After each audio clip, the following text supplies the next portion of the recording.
Welcome back to Anointed Lady TV, my good people. Welcome back to your number one channel for legit news on politics and many other cocoa wey dey sup for inside this our green country wey be Nigeria. Once again, we don't come with breaking news, we don't come with updates wey I wan share give the general public. And the cocoa be say the Nigerian film wey dey happen for the National Assembly of We Nation Nigeria, the drama wey dey happen between Senator Natasha wey dey represent Kogi Central Senatorial District and the Senate President wey be Gbos Akpabio, e don enter new level. And no be small matter like this, so my good people. You know say this banter now wey dey go on between these two lawmakers, between these two Nigerians. So these two men wey be say they get level for inside the nation Nigeria. The matter become more sophisticated. The matter become more serious when Senator Natasha come dey accuse the Senate President of sexual harassment, and the thing now come lead to investigation. But however, my good people, the Senate President wey be Gbos Akpabio, e don deny am, say lie to lie, never has he ever harassed any woman before. And he say him wey be Gbos Akpabio, the Senate President, he na well-raised man and he gets daughters. Now I know very well say many country people go dey wonder how this palava dey start, how this Gbos dey begin for inside we nation Nigeria. And that's now why I dey like say the general public made them plaster with Anointed Lady TV, because we don't give you the reports before, but we already give them again. So sharply mo tell the general public wetin dey sup for inside the nation Nigeria, wetin dey sup for inside the National Assembly.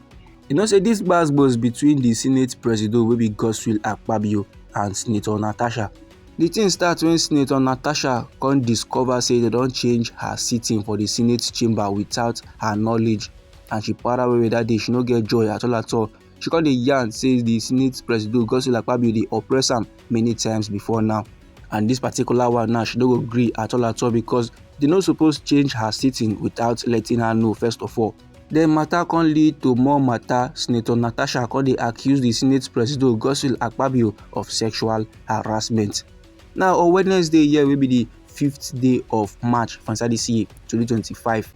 When the plenary come last resume, new drama constant start again as Senator Natasha come submit petition for the floor of the Senate. And now for the same floor of the House, now the Senate President Gbos Akpabio denied the sexual allegations wey dey hang around the neck before. Then he comes to the yarn say the matter currently e dey for court, but the allegations wey Senator Natasha don plaster on top im head, none of them be true too, because never has he ever harassed any woman at any time before. Not even Senator Natasha wey dey accuse am. The Senate President constantly proceed further dey yarn say dem train him and his siblings very well, and na im late mama na train them. And he say the woman kpai for the year 2000 through very difficult time, and therefore he get highest regards for women.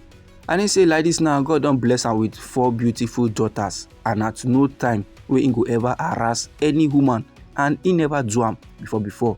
Then he come proceed, they plead with the general public, especially the media, to make them wait for the court decisions and make them no jump into conclusions just yet. And not be like my good people.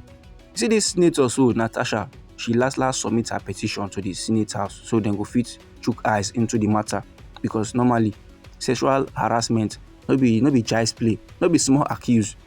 Now she dey yarn say the petition dey include abuse of power by the Senate President Gbos Akpabio, and he say the Senate President don dey allow her do her legislative functions properly.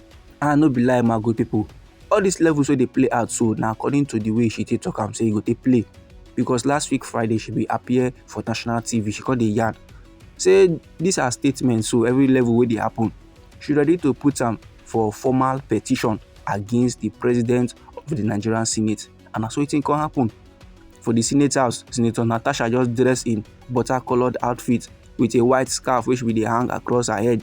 Na so she waka majestically go submit the petition with a bow.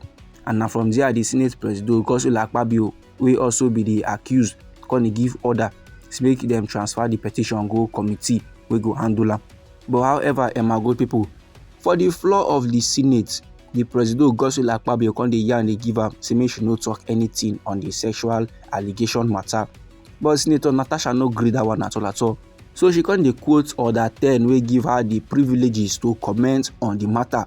Then another stage of drama come happen for the Senate House after the senator come submit her petition. among no forget say the accused Senate Presido wey be Godswill Akpabio, im bin refer the petition to the ethnic committees to treat am, but things now come take a new turn. The Senate members come dey debate on top the petition wey Natasha submit. Dem now come dey yarn say dem no go fit accept that kind petition. Even the Senate leader wey be Senator Opeyemi Bamidele wey dey represent Ekiti Central Senatorial District, himself talk am say the petition no go fit stand. Now, according to how the talk take come aside from im mouth, he say they are very much guided by rules of the Senate Section 40, and that one dey imply say no senator shall personally sign a petition to be laid before the Senate, and the Senate no do well at all to refer am to ethnic committee. Normally, the Senate Presido Godswill Akpabio supposed to stop am, but make e no be as if im dey stop the allegation, make e no be as if the allegations na true something. That's na why im gats still refer am no matter the matter, and that dey show say im dey emotional. But Senator Bamidele now dey yarn say the petition no fit stand with claims say the matter dey before court and e dey violate the Senate rules. But Senator Natasha wey come prepared come reply dem dey yarn say the matter of sexual allegations no dey for any court for inside this our green country, Nigeria. She said the only case wey dey for court na the one on cyberbullying wey his special assistant make. Say her decent dress dey very much transparent. Say she dey kind of naked and she dey waka as if she dey seduce the senators dem. Say na that matter na dey for court too. And as for the allegations of sexual harassment plus abuse of power, that one na no dey before any court for inside we nation, Nigeria. And she go appreciate am well if last they come accept her petition and they come forward am to Ethnics and Privileges Committee.